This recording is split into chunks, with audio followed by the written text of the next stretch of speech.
avec vous, ou 7 dans ce cas précis, vous êtes autorisé à emprunter le PetJet.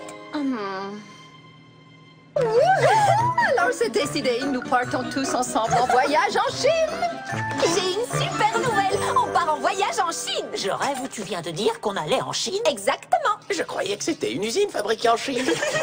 Quelle petite ignorance, Vinny! La Chine est un pays dans lequel il y a beaucoup d'usines. Oui, la Chine est actuellement le plus gros exportateur mondial. Pourquoi est-ce qu'on y va? Ça me paraît évident. On va y rencontrer mes cousins éloignés. Les pandas sont originaires de Chine. Tu pourras effectivement en profiter pour les rencontrer, Pennyling. Mais la raison de notre voyage est que Madame Tambly est invitée à Shanghai, où on lui décernera un prix pour avoir inventé le Kung Fu Patchwork. Sa famille est invitée, elle aussi. C'est nous, sa famille. Vos maîtres sont tous d'accord pour que vous y alliez. Mesdames, messieurs, je profite de l'immense honneur que vous me faites pour vous remercier de l'hospitalité avec laquelle vous m'avez reçu. Oh, lamentable. Oh, il ne s'agit pas de la remise de ton doctorat en physique quantique, non d'un chien. Il faut que je leur vende du rêve et qu'ils en redemandent.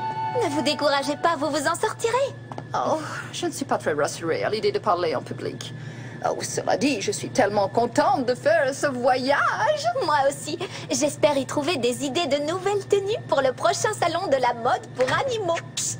Blythe! Qu'est-ce qu'il y a? Oh, je voulais simplement te dire qu'il y a quelque chose que je ne peux pas te dire. Je vois. Je peux avoir un indice? D'accord, c'est une petite surprise pour la cérémonie de Madame Townley. Oh, je t'en ai déjà trop dit. Oh, ma chérie, tu es forte pour me tirer les vers du nez. Les petits amis, il faut que je vous parle de la cérémonie. Où est Penny? Depuis qu'elle sait qu'elle va rencontrer sa famille, elle est dans son monde à elle. Elle n'arrête pas de se regarder dans le miroir. D'accord, je lui expliquerai plus tard. Je voulais vous montrer ça.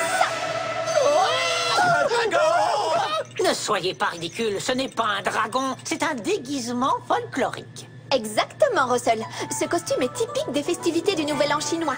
Je me disais que ce serait une bonne idée que vous en fabriquiez un.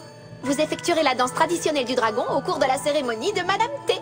Elle va adorer. Excuse-moi, mais je ne vois pas pourquoi on devrait danser en portant un déguisement de dragon.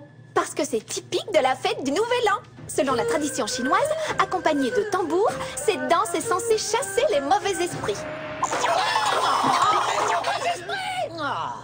Vous êtes vraiment... Oh, tu as dit des esprits, c'est-à-dire des fantômes? Je suis persuadée que ce n'est qu'une légende. Même si les mauvais esprits existent vraiment, Vinny les chassera en dansant. Hein, Vinny? Ouais, ne vous inquiétez pas. Je vais faire une danse du dragon comme personne n'en a jamais fait avant au Nouvel An chinois. Oh, mais on n'est pas inquiète. Mais je crois que Russell l'est un peu quand même. Oui, c'est vrai, Russell. Tu as peur des fantômes, toi, n'est-ce pas?